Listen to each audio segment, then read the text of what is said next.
ಸಾಕಾರ ಕ್ಷೇತ್ರ ಸಾಧನೆಯ ಹರಿಕಾರ ಎಸ್.ಎನ್. ಕೃಷ್ಣಯ್ಯ ನಡೆದು ಬಂದ ದಾರಿ. ತಂದೆ ಅನ್ನೋದಕ್ಕಿಂತ ಹೆಚ್ಚಾಗಿ ನಾನು ಎಸ್.ಎನ್. ಕೃಷ್ಣಯ್ಯನವರ ಅಭಿಮಾನಿ. ಬಾಲ್ಯದಿಂದ ಬಹಳಷ್ಟು ಪ್ರಭಾವಿತರಾಗಿದ್ದೀನಿ. ಅವರು ಸಾಮಾಜಿಕ ಕಳಕಳಿ, ರಾಜಕೀಯ ನಡೆ, ಚಾಕಚಕ್ಯತೆ, ಮತ್ತೆ ಸಹಕಾರಿ ತತ್ವ ಸಿದ್ಧಾಂತ ಮತ್ತೆ ಹಿಡಿದ ಕಾರ್ಯವನ್ನು ಮಾಡತಕ್ಕಂಥದ್ದು. ಶಿರಾ ತಾಲೂಕಿಗೆ ಅತ್ಯಂತ ಹಿಂದುಳಿದ ವರ್ಗದ ನಾಯಕರುಗಳನ್ನ ಕೊಟ್ಟಿರ್ತಕ್ಕಂಥ ತಾಲೂಕು ಎಸ್.ಎನ್. ಕೃಷ್ಣಯ್ಯ, ಸಾಲಿಂಗಯ್ಯ, ಬಡಿರಣ್ಣ, ಸಿದ್ದಣ್ಣ, ದಾಸಪ್ಪ ಅವರು ಇಂಥವ್ರನ್ನ ಕೊಟ್ಟಿರ್ತಕ್ಕಂಥ ತಾಲೂಕು. ಬಹುಶಃ ಸಾಲಿನಲ್ಲಿ ನಿಮ್ಮ ತಂದೆಯವರು ಕೂಡ ನಿಲ್ತಾರೆ ಅನ್ನೋದಕ್ಕೆ ಎಷ್ಟು ಹೆಮ್ಮೆ ಅಂತ.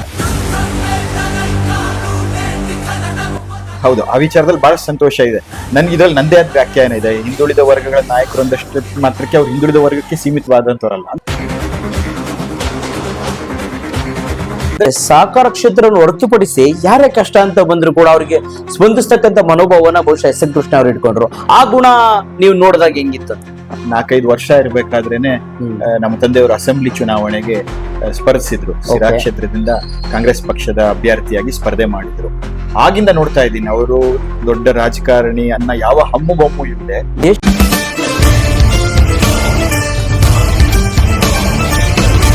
ಒಂದು ಸಂದರ್ಭದಲ್ಲಿ ಇಂದಿರಾ ಗಾಂಧಿ ಪ್ರಧಾನಿ ಆದ ಸಂದರ್ಭದಲ್ಲಿ ನಿಮ್ಮ ತಂದೆಯವರು ಕೂಡ ಆ ಸಂದರ್ಭದಲ್ಲಿ ಶಿರಾ ಅಸೆಂಬ್ಲಿ ಚುನಾವಣೆ ನಿಲ್ತಾರೆ 83ರಲ್ಲಿ. ಅವತ್ತು ಸ್ವತಃ ಇಂದಿರಾ ಗಾಂಧಿ ಅವರು ಬಂದು ನಿಮ್ಮ ತಂದೆಯವರು ಪ್ರಚಾರ ಮಾಡ್ತಾರೆ. ಆ ಘಟನೆ ಬಗ್ಗೆ ಏನಾದ್ರು ಹೇಳೋದು? ಚಿತ್ರ ನಿಜವಾಗ್ಲೂ ಒಂಥರ ಸ್ವಾರಸ್ಯಕರ ವಿಚಾರ. 83 ನನ್ಗೆ ಅವಾಗ 3-4 ವರ್ಷ ವಯಸ್ಸಂತ ಕಾಣುತ್ತೆ. ಅದೆಲ್ಲ ಸಂಪೂರ್ಣ ಕಾಂಗ್ರೆಸ್ ವಾತಾವರಣ. ಆಗ ನಮ್ಮ ತಂದೆಯವರು ಬಹುಶಃ 35-36 ವಯಸ್ಸಿರಬಹುದು. ಅವರು ಎಸ್.ಎನ್. ಕೃಷ್ಣಯ್ಯ ಅಂತಂದ್ರೆ ಕೇವಲ ಸಹಕಾರ ಕ್ಷೇತ್ರ ಆಗಿರ್ಬೋದು, ಇಲ್ಲ ರಾಜಕಾರಣ ಅಂತ ಅನ್ಕೊಂಡಿದ್ದಾರೆ. ಅದನ್ನ ಬಿಟ್ಟು ಹೊರತುಪಡಿಸಿ ಆ ಚಲನಚಿತ್ರ ನಟರ ಜೊತೆ, ಸಾಹಿತಿಗಳ ಜೊತೆ ಒಡನಾಟ ಇಟ್ಕೊಂಡಿದ್ರು. ಎಸ್.ಎನ್. ಕೃಷ್ಣ ಅಂದ್ರೆ ಎಲ್ಲೋ ಒಂಥರ ಅಚ್ಚುಮೆಚ್ಚಾಗಿದ್ರು. ಹೌದು, ನಿಜವಾಗ್ಲೂ ಬಹಳ ವರ್ಣರಂಜಿತ ವ್ಯಕ್ತಿತ್ವ ಅವರಲ್ಲಿತ್ತು. ನಾನು ಆ ಒಂದು ಪ್ರಯತ್ನ ಮಾಡಿದ್ರು ಅಷ್ಟರಲ್ಲೂ 100% ನಾನು ಸಫಲಾಗಿಲ್ಲ. ಯಾಕಂದ್ರೆ ಅವ್ರು ಎಲ್ಲವನ್ನೂ ಸಮತಟ್ಟವಾಗಿ ಬಹಳ ಬ್ಯಾಲೆನ್ಸ್ ರೀತಿಯಲ್ಲಿ ತಗೊಂಡು ಹೋಗ್ತಿದ್ರು. ಒಬ್ಬ ರಾಜಕಾರಣಿ ಆದ್ರೂ ಕೂಡ ಅವರಲ್ಲಿ ಒಳ್ಳೆ ಹಾಸ್ಯ ಪ್ರಜ್ಞೆ ಇತ್ತು, ಒಳ್ಳೆ ಕ್ರೀಡಾಪಟು ಆಗಿದ್ರು. ಕೆಂಗಲ್ ಹನುಮಂತಯ್ಯನವರು ಎಸ್.ಎನ್. ಕೃಷ್ಣನ್ನ ಕೂರಿಸ್ಕೊಂಡು ಇನ್ನು ಈ ಜಿಲ್ಲೆಗೆ, ಸಮಾಜಕ್ಕೆ ಏನಾದ್ರು ಕೊಡುಗೆ ಕೊಡಬೇಕು ಅಂತ ಅಂದ್ಬಿಟ್ಟು ನೀನೇನಾದ್ರೂ ನಿನ್ನ ಸ್ಥಾನವನ್ನ, ಕ್ಷೇತ್ರವನ್ನು ಆಯ್ಕೆ ಮಾಡ್ಕೋ ಅಂತ ಒಂದು ಮಾತು ಹೇಳಿದ್ರು ಅಂತ ಜ್ಞಾಪಕ ಇದೆ. ಹೌದೌದು, ಸಿರಾದಲ್ಲಿ ಕೆಂಗಲ್ ಹನುಮಂತಯ್ಯನವರು ಬಂದಿದ್ರಂತೆ ಒಂದು ಸಾರ್ವಜನಿಕ ಸಮಾರಂಭಕ್ಕೆ ಬಂದಾಗ. ಎಂದಿನಂತೆ ಪ್ರಾಸ್ತಾವಿಕ ನುಡಿಗಳು ಮತ್ತೆ ಆಶಯ ಭಾಷಣ ಮಾಡಕ್ಕೆ ಯುವಕರಿಗೆ ಅವಕಾಶ ಕೊಡಬೇಕು ಅಂತ ಹೇಳಿ ಕೃಷ್ಣಯ್ಯನವರು ಕೊಟ್ಟಾಗ ಅವರ ಮಾತುಗಳು, ಭಾಷಣದಲ್ಲಿ ಅವರು ಮೂಡಿ ಬಂದತಕ್ಕಂಥ ಅಭಿಪ್ರಾಯಗಳು, ಹೇಗೆ ಗಾಂಧಿ ತತ್ವಗಳ ಪರಿಪಾಲನೆ, ಕೃಷಿ ರಾಷ್ಟ್ರ ಆಗಬೇಕು, ರೈತರಿಗೆ ಶಕ್ತಿ ತುಂಬಬೇಕು, ಮತ್ತೆ ಅದಕ್ಕೆ ಕಾರಣಭೂತವಾದಂತೆ ಯಾವ್ದಾದ್ರು ಒಂದು ಕ್ಷೇತ್ರ ಆಯ್ಕೆ ಮಾಡಬೇಕು ಅನ್ನೋ ಮಾತನ್ನು ನೋಡಿ ಕೆಂಗಲ್ ಹನುಮಂತಯ್ಯನವರು ಹೇಳಿದ್ರಂತೆ, ಯಾವ್ದಾದ್ರು ಒಂದು ಕ್ಷೇತ್ರ ಆಯ್ಕೆ ಮಾಡ್ಕೋ.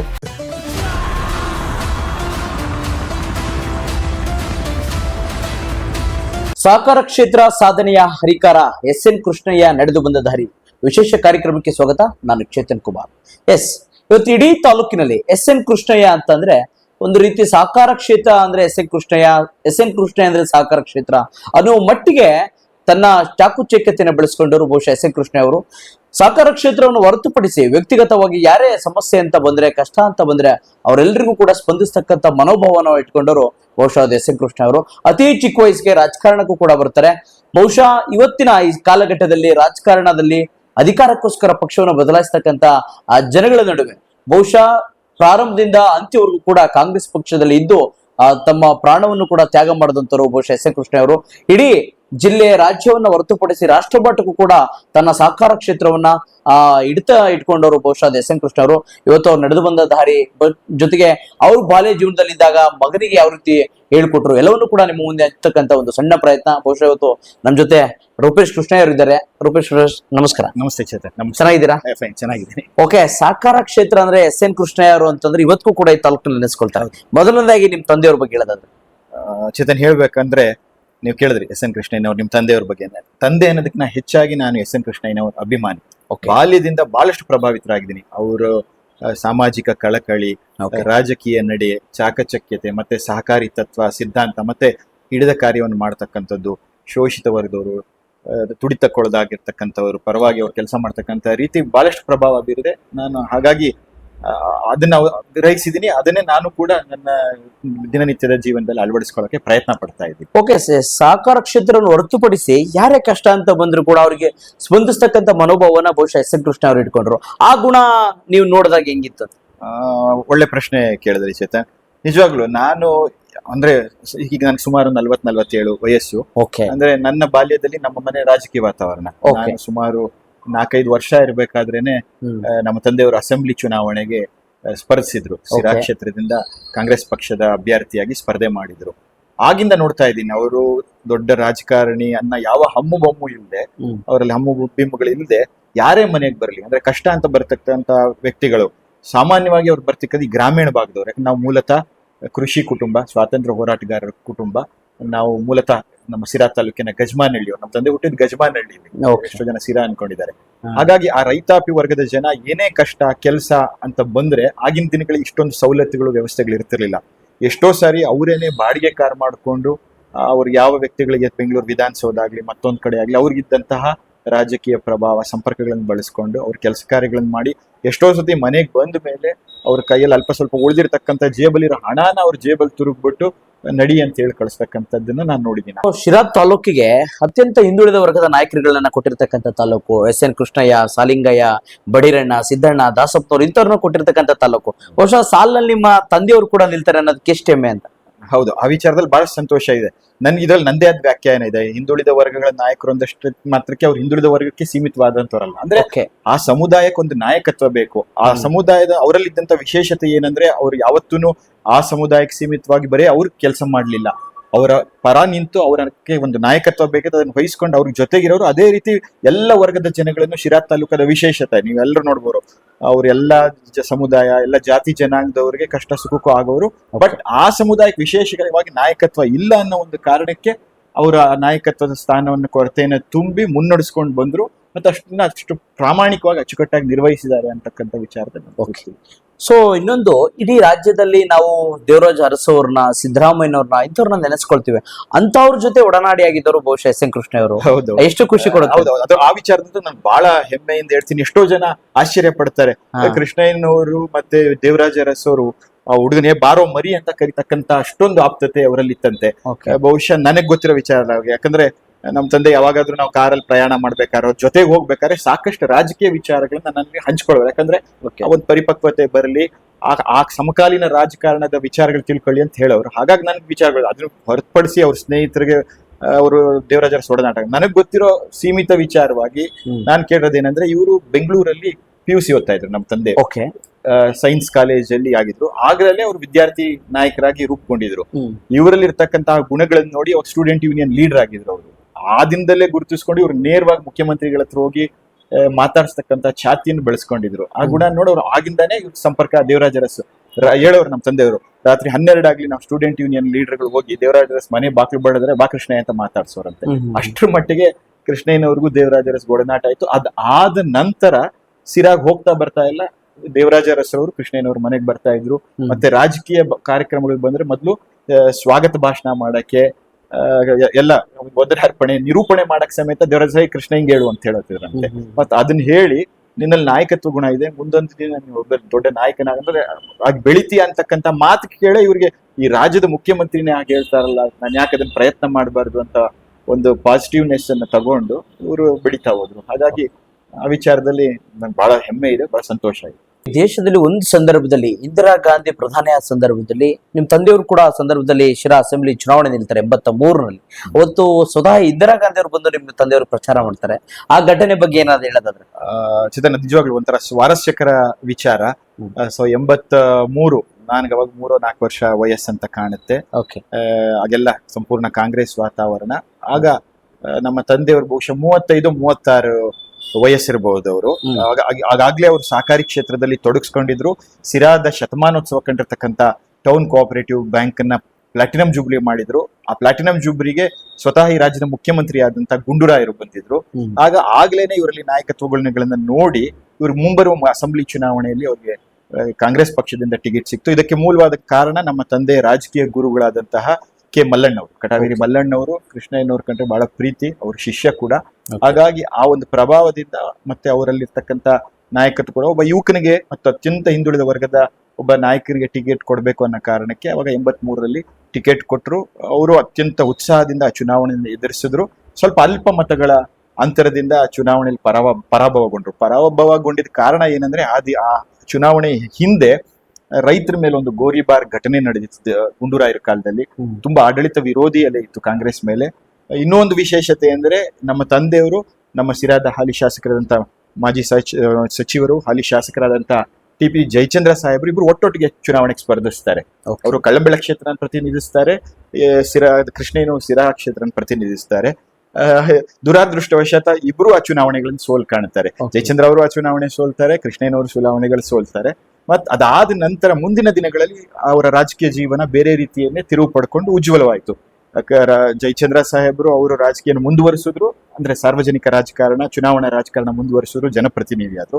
ಕೃಷ್ಣಯ್ಯನವರು ಎಲ್ಲೋ ಒಂದ್ ಕಡೆ ಆ ಅಸೆಂಬ್ಲಿಯ ನಂತರ ಪಕ್ಷ ಸಂಘಟನೆಯಲ್ಲಿ ತೊಡಗಿಸ್ಕೊಂಡ್ರು, ಮತ್ತೆ ಸಹಕಾರಿ ಕ್ಷೇತ್ರನ ಆಯ್ಕೆ ಮಾಡ್ಕೊಂಡು. ಅಂದ್ರೆ ಸಹಕಾರಿ ಕ್ಷೇತ್ರದಲ್ಲಿ ಬೆಳವಣಿಗೆಗೆ ಮತ್ತೆ ಸೇವಾ ಕ್ಷೇತ್ರ ತುಂಬಾ ಆಪ್ತವಾದ ಕ್ಷೇತ್ರ ನನಗೆ ಅಂತ ಹೇಳಿದ್ದೇನೆ. ಅದರಲ್ಲಿ ಗುರುತಿಸ್ಕೊಂಡು ಅದ್ರಲ್ಲಿ ನಾನಾ ಹುದ್ದೆಗಳನ್ನ ಮಾಡ್ಕೊಂಡು ರಾಜಕೀಯವಾಗಿ ಸಹಕಾರಿ ಕ್ಷೇತ್ರದಲ್ಲಿ ಬೆಳೀತಾ ಹೋದ್ರು. ಓಕೆ, ಇನ್ನೊಂದು ಎಸ್.ಎನ್. ಕೃಷ್ಣಯ್ಯ ಅಂತಂದ್ರೆ ಕೇವಲ ಸಹಕಾರ ಕ್ಷೇತ್ರ ಆಗಿರ್ಬೋದು, ಇಲ್ಲ ರಾಜಕಾರಣ ಅಂತ ಅನ್ಕೊಂಡಿದ್ದಾರೆ.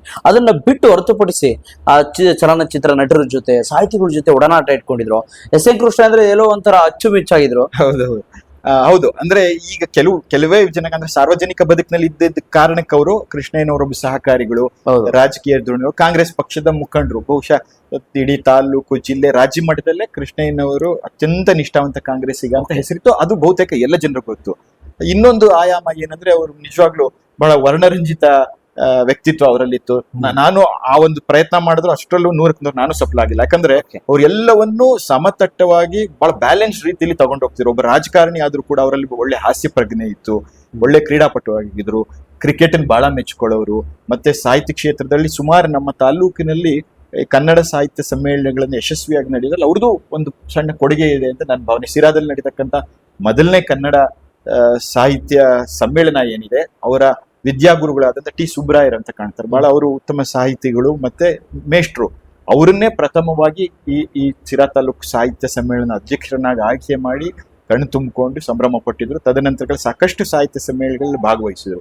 ಇದೇ ಒಡನಾಟ ಇಟ್ಕೊಂಡು ಅವ್ರ ಸಾಹಿತಿಗಳು ಬಹುಶಃ ನಮ್ಮ ಸಿರಾ ತಾಲೂಕಿನಲ್ಲಿ ನಮ್ಮ ನಾಡೋಜ ಬರಗೂರು ರಾಮಚಂದ್ರಪ್ಪನವ್ರು ಏನಿದ್ದಾರೆ, ಪ್ರತಿ ಸತಿ ಅವ್ರನ್ನ ಬರಗೂರ್ಗೆ ಹೋಗ್ಬೇಕಾದ್ರೆ ನಮ್ಮ ತಂದೆ ಇರೋವರೆಗೂ ಒಂದು ಬಾರಿನೂ ಅವ್ರು ನಮ್ಮ ಮನೆಗೆ ಬರದೆ ಹೋಗಿರೋ ದಿನಾನೇ ಇಲ್ಲ. ಅಷ್ಟ್ರ ಮಟ್ಟಿಗೆ ಅವ್ರಿಗೂ ಕೃಷ್ಣಯ್ಯನವ್ರ ಜೊತೆ ಬರಗೂರು ರಾಮಚಂದ್ರಪ್ಪನವರು ಸಮಯ ಕಳೆಯೋಕೆ ಬಹಳ ಇಷ್ಟಪಡ್ತಾ ಇದ್ರು.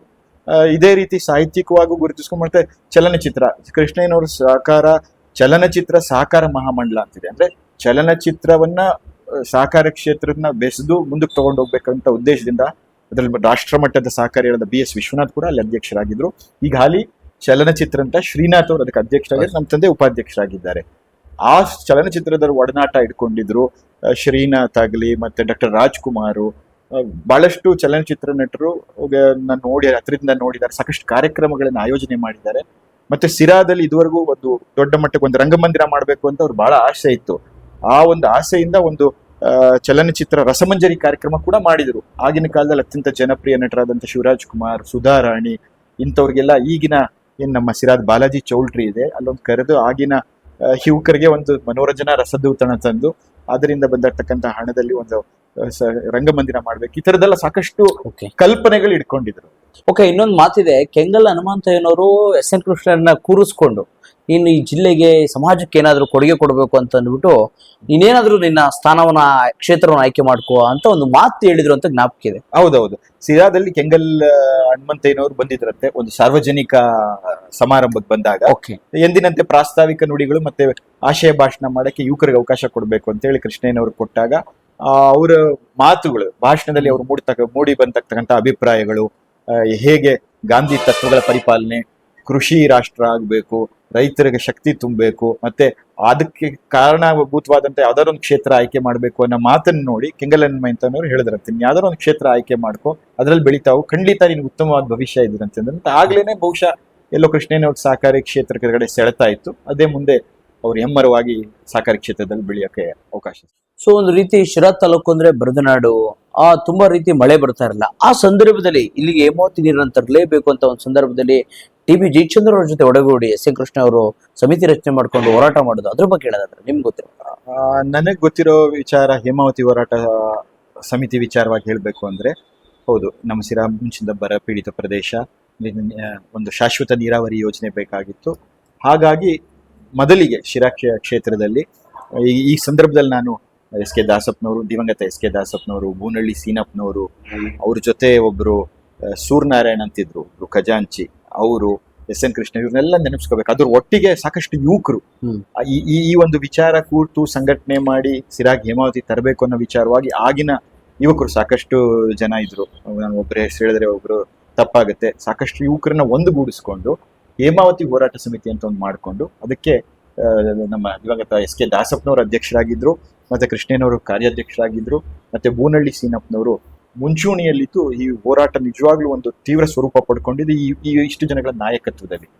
ಇದು ನಮ್ಮ ತಾಲೂಕು ಮಟ್ಟಕ್ಕೆ ಸೀಮಿತವಾಗಿತ್ತು. ಹಾಗಾಗಿ ಇದನ್ನ ಒಂದು ತಾರ್ಕಿಕ ಅಂತ್ಯಕ್ಕೆ ತಗೊಂಡೋಗ್ಬೇಕು, ಒಂದು ಈ ಹೋರಾಟಕ್ಕೆ ಮನುಚ್ ತರಬೇಕು ಅಂತ ಹೇಳಿದ್ದೇನೆ. ಆಗ ಜಯಚಂದ್ರ ಅವರು ಕಳ್ಳಂಬೆಳ ಕ್ಷೇತ್ರಕ್ಕೆ ಸೀಮಿತವಾಗಿದ್ರು. ಆ ಹಂತದಲ್ಲಿ ಇವರು ಅವರನ್ನ ಸಂಪರ್ಕ ಮಾಡಿ ನಮ್ಮ ಈ ಹೋರಾಟಕ್ಕೆ ನಿಮ್ಮ ನಾಯಕತ್ವ ಬೇಕು ಅಂತ ಅವ್ರನ್ನೂ ಜೊತೆಗೆ ಸೇರಿಸ್ಕೊಂಡು ಬಹಳ ವಿಶಿಷ್ಟ ರೀತಿಯಲ್ಲಿ ಶಾಲಾ ಕಾಲೇಜುಗಳಿಗೆ ಹೋಗಿ ಇವರೇ ಸ್ವತಃ ದೊಡ್ಡ ದೊಡ್ಡ ನಾಯಕರುಗಳಾಗಿದ್ರು ಅಂದಿನ ಕಾಲೇಜಿನ ಯುವ ಮುಖಂಡಗಳನ್ನೆಲ್ಲ ಸಂಘಟನೆ ಮಾಡಿದ್ರು, ಸಭೆ ಸಮಾರಂಭಗಳು ಮಾಡಿ, ಇಡೀ ಹೋಟ್ಲುಗಳು, ಮುಂಗಟ್ಟುಗಳು, ಸಾರ್ವಜನಿಕರಲ್ಲಿ ಒಂದು ಅಭಿಪ್ರಾಯ ಮೂಡಿಸಿ ಆಗಿಂದ ಏನೇ ಒಂದು ಸ್ಟ್ರೈಕ್ ಮಾಡ್ಲಿ ಹೇಮಾವತಿ ಹೋರಾಟ ಮಾಡಿ ಅತ್ಯಂತ ಯಶಸ್ವಿಯಾಗಿ ನಡೀತಾ ಇತ್ತು. ಅಂದ್ರೆ ಇಡೀ ಸಿರಾ ತಾಲೂಕೇ ಬಂದ್ ಆಗ್ತಾ ಇತ್ತು. ಎಷ್ಟೋ ಸತಿ ಜಿಲ್ಲಾಧಿಕಾರಿ ಕಚೇರಿಗಳ ಮುಂದೆ ಹೋಗಿ ಘೆರಾವ್ ಮಾಡಿದ್ದಾರೆ, ಹೋರಾಟ ಮಾಡಿದ್ದಾರೆ. ಹಾಗಾಗಿ ಈ ಸಿರಾ ತಾಲೂಕಿಗೆ ಹೇಮಾವತಿ ನೀರು ಏನ್ ಬಂತು, ಸಾಕಷ್ಟು ಪುಣ್ಯಾತ್ಮರು ದುಡಿದಿದ್ದಾರೆ. ಅದರಲ್ಲಿ ನಮ್ಮ ತಂದೆಯವ್ರದ್ದು ಒಂದು ಸಣ್ಣ ಪಾತ್ರ ಇದೆ ಅನ್ನೋದು ಒಂದು ದೊಡ್ಡ ಮಟ್ಟದ ತೃಪ್ತಿ ಮತ್ತೆ ಸಮಾಧಾನ ನನಗಿದೆ. ಓಕೆ, ಎಸ್.ಎನ್. ಕೃಷ್ಣ ಅವರನ್ನ ಸಹಕಾರಿ ಮಂಡಳಿಯ ಉಪಾಧ್ಯಕ್ಷರು ಮಾಡೋದಕ್ಕೆ ಡಿ.ಕೆ. ಶಿವಕುಮಾರ್ ಅವ್ರ ಕೊಡುಗೆ ಅಪಾರವಾಗಿದೆ. ಆ ಸಂದರ್ಭದಲ್ಲೂ ಸಹಕಾರ ಕ್ಷೇತ್ರದ ಸಚಿವರು ಕೂಡ ಆಗಿರ್ತಾರೆ, ಅದ್ರ ಬಗ್ಗೆ. ಹೌದೌದು, ಈ ವಿಚಾರ ನಾನು ಹೇಳಲೇಬೇಕು. ಯಾಕಂದ್ರೆ ಯಾರು ಉಪಕಾರ ಸ್ಮರಣೆ ಅಂತಾರೆ, ಯಾರು ನಮಗೆ ಬೆಳೆಸಿರ್ತಾರೋ ಅಥವಾ ಒಂದು ಸ್ಥಾನಮಾನಗಳನ್ನು ಕೊಟ್ಟಿರ್ತಾರೋ, ಜೊತೆಗೆ ನಡೆದಿರ್ತಾರೋ ಅವ್ರು ನೆನೆಸ್ಕೋಬಹುದು. ನಿಜವಾಗ್ಲೂ ಇದು ಒಂದು ಬಹಳ ಇಂಟ್ರೆಸ್ಟಿಂಗ್ ವಿಚಾರ ನೀವು ಕೇಳಿದ್ರೆ, ಡಿ.ಕೆ. ಶಿವಕುಮಾರ್ ಕೃಷ್ಣಯ್ಯನವ್ರಿಗೆ ಹೇಗೆ ಅಂತ. ಆಗ ಎಸ್.ಎಂ. ಕೃಷ್ಣ ಅವರು ಈ ರಾಜ್ಯದ ಮುಖ್ಯಮಂತ್ರಿ ಆಗಿರ್ತಾರೆ, ಡಿ.ಕೆ. ಶಿವಕುಮಾರ್ ಅವರು ಸಹಕಾರ ಸಚಿವರು ಮತ್ತು ನಗರಾಭಿವೃದ್ಧಿ ಸಚಿವರಾಗಿರ್ತಾರೆ. ಆಗ ಕೃಷ್ಣಯ್ಯನವರು ತುಮಕೂರು ಜಿಲ್ಲಾ ಸಹಕಾರ ಯೂನಿಯನ್ ಅನ್ನ ಪ್ರತಿನಿಧಿಸ್ತಿರ್ತಾರೆ. ಇದೆಲ್ಲ ಸಹಕಾರಿ ಸಂಸ್ಥೆಗಳ ಮಾತೃ ಸಂಸ್ಥೆ ಸಹಕಾರ ಮಹಾಮಂಡಲ ಅಂತ ಬೆಂಗಳೂರು ರೇಸ್ ಕೋರ್ಸ್ ರಸ್ತೆಯಲ್ಲಿ ಇದೆ. ಅದು ಬಹು ದಿನಗಳ ಆಸೆ ಅವ್ರಿಗೆ. ಕೃಷ್ಣಯ್ಯನವ್ರಿಗೆ ಏನಂದ್ರೆ ಸಹಕಾರಿ ಕ್ಷೇತ್ರದಲ್ಲಿ ಯಾವುದಷ್ಟು ಉನ್ನತ ಮಾತೃ ಸಂಸ್ಥೆಗಳಿದೆ ಅದನ್ನೆಲ್ಲ ಪ್ರತಿನಿಧಿಸಬೇಕು, ಅಲ್ಲೊಂದು ಛಾಪ್ ಮೂಡಿಸಬೇಕು, ಸಹಕಾರಿ ಕ್ಷೇತ್ರಕ್ಕೆ ತನ್ನದೇ ಆದಂತಹ ಕೊಡುಗೆ ಕೊಡ್ಬೇಕಂತ ಬಹಳ ಅವ್ರಿಗೆ ತುಡಿತಾ ಇತ್ತು. ಹಾಗಾಗಿ ಅದಕ್ಕೆ ಹಿಂದೆ ಅವರು ಸಹಕಾರ ಮಹಾಮಂಡಲಕ್ಕೆ ಡೈರೆಕ್ಟರ್ ಕೂಡ ಆಗಿರ್ಲಿಲ್ಲ. ಈ ಅವಧಿಯಲ್ಲಿ ಯೂನಿಯನ್ ಹೋಗ್ಬೇಕಾದ್ರೆ ಇಲ್ಲಿ ಅವರ ಸಮಾನ ಮನಸ್ಕ ಸಹಕಾರಿ ಮುಖಂಡರು, ತಿಪ್ಟೂರಿನ ಶಾಸಕರಾದಂತ ಷಡಾಕ್ಷರಿ ಅವರು ಮತ್ತೆ ಕೆ.ಎನ್. ರಾಜಣ್ಣ ಅವರು ನಮ್ಮ ತಂದೆಗೆ ಆಪ್ತರು. ಇವರು ಈ 3 ಜನ ತಾಲೂಕಿನ ಜಿಲ್ಲೆಯಲ್ಲಿ ಆ ದಿನ ಸಹಕಾರಿ ಕ್ಷೇತ್ರದಲ್ಲಿ ಮುಂಚೂಣಿಯಲ್ಲಿ ಗುರುತಿಸ್ಕೊಂಡಿರ್ತಕ್ಕಂಥವ್ರು. ಇವರೆಲ್ಲರ ಸಹಕಾರದಿಂದ ಜಿಲ್ಲಾ ಯೂನಿಯನ್ ಇಂದ ಅವರು ಮಹಾಮಂಡಲಕ್ಕೆ ನಿರ್ದೇಶಕರಾಗಿ ಹೋಗ್ತಾರೆ. ಆಗ ಅಲ್ಲಿ ಚುನಾವಣೆ ನಡೀತಾ ಇರುತ್ತೆ. ಮಹಾಮಂಡಲದಲ್ಲಿ ಆಗ ಜನತಾ ಪರಿವಾರದ ಹಿಡಿತಾ ಇರುತ್ತೆ. ಅಂದ್ರೆ ಹೆಚ್ಚುವರಿ ಓಟುಗಳು ನಮ್ಮ ಜಿ.ಟಿ. ದೇವೇಗೌಡರು, ಈಗಿನ ಏನು ಹುಣಸೂರು ಶಾಸಕರಿದ್ದಾರೆ, ಜನತಾದಳ ಮುಖಂಡರಾಗಿರ್ತಾರೆ ಆ ಕಾಲದಲ್ಲಿ, ಅವರು ಅಲ್ಲಿ ಆ ಸಮಯದಲ್ಲಿ ಅವರ ಪ್ರಾಬಲ್ಯ ಇರುತ್ತೆ. ಬಟ್ ಕೃಷ್ಣಯ್ಯನವರು ಏನಾದ್ರೂ ಮಾಡಿ ಈ ಸತಿ ನಾನು ಅಲ್ಲೊಂದು ಸ್ಥಾನ ಗಿಟ್ಟಿಸ್ಕೋಬೇಕು, ಆಡಳಿತಾತ್ಮಕವಾಗಿ ಸಹಕಾರಿ ಕ್ಷೇತ್ರ ಕೊಡುಗೆ ಕೊಡಬೇಕು ಅಂತ ಒಂದು ಪ್ರಯತ್ನದಲ್ಲಿ ಇರ್ತಾರೆ. ಆಗ ಈ ವಿಚಾರ ನಮ್ಮ ಡಿ.ಕೆ. ಶಿವಕುಮಾರ್ ಅವರ ಹತ್ರ ಹೋಗುತ್ತೆ. ಆ ಒಂದು ಬೆಳವಣಿಗೆ ಸಮಯದಲ್ಲಿ ನಮ್ಮ ತಂದೆಯವರು ಡಿ.ಕೆ. ಶಿವಕುಮಾರ್ ಬಹಳ ಆಪ್ತತೆ ಬೆಳೆಯುತ್ತೆ. ಅವಾಗ ಡಿ.ಕೆ. ಶಿವಕುಮಾರ್ ಹೇಳ್ತಾರೆ, ಕೃಷ್ಣಯ್ಯ ನೀನಲ್ದೆ ಇನ್ಯಾರಾಗ್ಬೇಕು, ನೀವು ಅತ್ಯಂತ ಮೈಕ್ರೋಸ್ಕೋಪಿಕ್ ಮೈನಾರಿಟಿ, ಅಂತವ್ರಿಗೆ ಶಕ್ತಿ ತುಂಬೋದೇ ನಮ್ಮ ಕಾಂಗ್ರೆಸ್ ಸಿದ್ಧಾಂತ. ಹಾಗಾಗಿ ಟೆನಿ ಕಾಸ್ಟ್ ನೀನು ಆಗ್ಲೇಬೇಕು ಅಂತ ಹೇಳಿ ಆಗ ಸರ್ಕಾರದ ಓಟ್ಗಳಿರ್ತವೆ, ಸರ್ಕಾರದ ಪ್ರತಿನಿಧಿಗಳು ಮಹಾಮಂಡಲ ಆ ಓಟ್ಗಳನ್ನು ಮತ್ತೆ ಜಿ.ಟಿ. ದೇವೇಗೌಡರನ್ನು ಮನವೊಲಿಸಿ ಒಂದು ವಿಶಿಷ್ಟವಾದಂತಹ ಕಾಂಬಿನೇಷನ್. ಅಧ್ಯಕ್ಷರು ಬಂದು ಜಿ.ಟಿ. ದೇವೇಗೌಡರು ಆಗ್ತಾರೆ, ಎಸ್.ಎನ್. ಕೃಷ್ಣಯ್ಯನವರು ಉಪಾಧ್ಯಕ್ಷರಾಗ್ತಾರೆ. ಹಾಗಾಗಿ ಅವ್ರು ಏನ್ ಆಸೆ ಪಟ್ಟಂತೆ ಸಹಕಾರ ಮಂಡಲದಲ್ಲಿ ಉಪಾಧ್ಯಕ್ಷರ ಸೇವೆ ಮಾಡಿ ಸುಮಾರು 10 ವರ್ಷ ಅಲ್ಲಿರ್ತಾರೆ. ಅದೊಂಥರ ನಮ್ಮ ಜಿಲ್ಲೆಗೆ ಸುವರ್ಣ ಯುಗ ಅಂತಾನೆ ಹೇಳ್ಬಹುದು. ಎಸ್.ಎನ್. ಕೃಷ್ಣಯ್ಯನವರು ಸಹಕಾರಿ ಕ್ಷೇತ್ರದ ಮಾತೃ ಸಂಸ್ಥೆಯಾದಂತಹ ಸಹಕಾರ ಮಹಾಮಂಡಲದಲ್ಲಿ ಉಪಾಧ್ಯಕ್ಷರಾಗ್ತಾರೆ.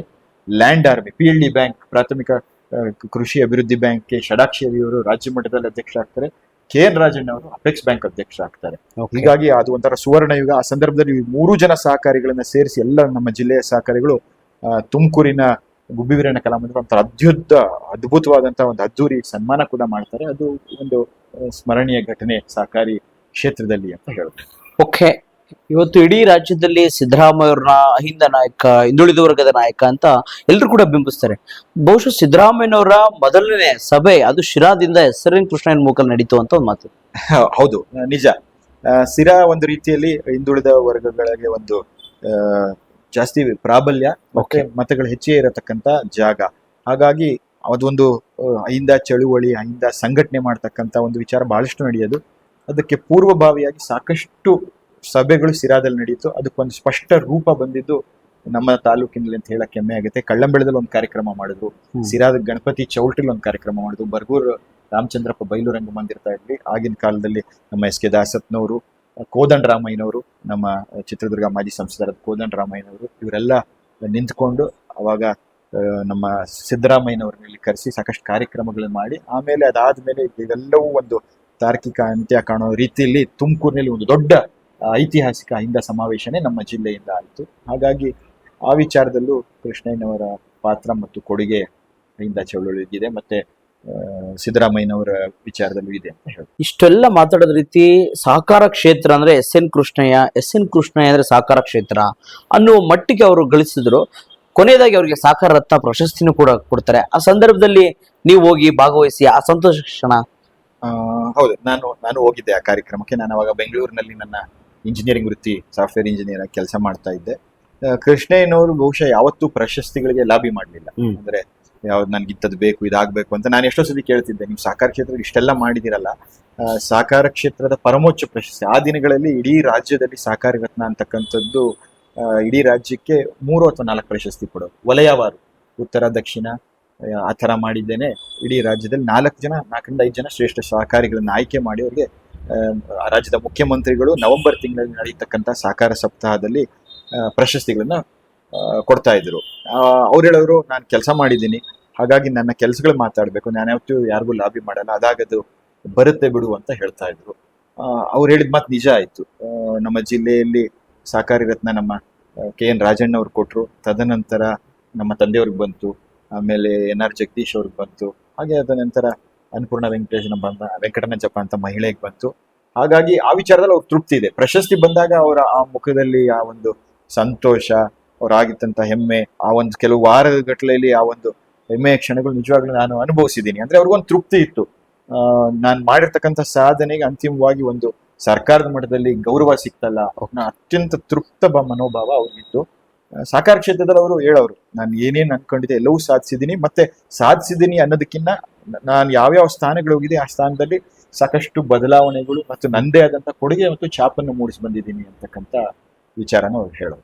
ಇಷ್ಟು ಹೊತ್ತು ನಮ್ಮ ಜೊತೆ ಮಾತನಾಡ್ತಕ್ಕಂಥವ್ರು ಬಹುಶಃ ಎಸ್.ಎನ್. ಕೃಷ್ಣಯ್ಯವರ ಸುಪುತ್ರರು, ಜೊತೆಗೆ ಅವ್ರ ರಾಜಕಾರಣ ಮತ್ತೆ ಅವ್ರ ಸಹಕಾರ ಕ್ಷೇತ್ರದಲ್ಲಿ ಅವ್ರು ಮಾಡಿರ್ತಕ್ಕಂಥ ಸಾಧನೆ, ಕೊನೆಯದಾಗಿ ಅವ್ರಿಗೆ ಸಹಕಾರ ರತ್ನ ಬಂದಿದ್ದು ಸಿದ್ದರಾಮಯ್ಯನವ್ರ ಜೊತೆ, ದೇವರಾಜ ಅರಸೂರ್ ಜೊತೆ, ಕೆಂಗಲ್ ಹನುಮಂತವ್ರ ಜೊತೆ, ಈ ರೀತಿಯಾದ ಘಟಾನುಘಟಿ ನಾಯಕರುಗಳ ಜೊತೆ ಒಡನಾಟವನ್ನ ಇಟ್ಕೊಂಡವ್ರು ಬಹುಶಃ ಎಸ್.ಎನ್. ಕೃಷ್ಣಯ್ಯ ಅವರು. ಇಷ್ಟು ಹೊತ್ತು ನಾನೇನು ಅವ್ರ ಬಗ್ಗೆ ತೋರಿಸ್ದೆ, ಯಾಕೆ ತೋರಿಸ್ತೆ ಅಂತಂದ್ರೆ ಇದು ಬಹುಶಃ ನಮ್ಮ ಯುವ ಪೀಳಿಗೆಗೆ ಮಾದರಿ ಆಗ್ಬೇಕು. ಒಬ್ಬ ವಿದ್ಯಾರ್ಥಿ ಹೋರಾಟಗಾರದಿಂದ ಹಿಡಿದು ಸಹಕಾರ ಕ್ಷೇತ್ರದಿಂದ ಹಿಡಿದು ರಾಜಕಾರಣದಿಂದ ಹಿಡಿದು ಎಲ್ಲವನ್ನು ಕೂಡ ಸಮಾನವಾಗಿ ಸ್ವೀಕರಿಸಿದವರು ನೋಡಿದವರು ಅಂದ್ರೆ ಬಹುಶಃ ಅದು ಎಸ್.ಎನ್. ಕೃಷ್ಣ ಅವರು. ಇಷ್ಟು ವರ್ಷಗಳು ರಾಜಕಾರಣ ಮಾಡಿದ್ರು ಕೂಡ ಎಲ್ಲರ ಜೊತೆ ಪ್ರೀತಿ ವಾತ್ಸಲ್ಯದಿಂದ ನಡೆದುಕೊಂಡು ಬಂದವರು ಎಸ್.ಎನ್. ಕೃಷ್ಣ ಅವರು. ಹಾಗಾಗಿ ಅವರನ್ನ ಅಜಾತ ಶತ್ರು, ಸಹಕಾರ ಕ್ಷೇತ್ರ ಹರಿಕಾರ ಅಂತಲೂ ಕೂಡ ಎಸ್.ಎನ್. ಕೃಷ್ಣ ಅವರು ಕರೀತಾರೆ. ಇಷ್ಟು ಹೊತ್ತು ನಮ್ಮ ಜೊತೆ ಮಾತಾಡ್ತಕ್ಕಂಥ ರೂಪೇಶ್ ಕೃಷ್ಣ ಅವರಿಗೂ ಕೂಡ ಧನ್ಯವಾದಗಳು. ಹೀಗೆ ನೋಡ್ತಾ ಇರೋ ವಿಶೇಷ ಸುದ್ದಿಗಳೊಂದಿಗೆ ನಾನು ನಿಮ್ಮ ಜೊತೆ ಬರ್ತಾ ಇರ್ತೀನಿ. ಎಲ್ರಿಗೂ ನಮಸ್ಕಾರ.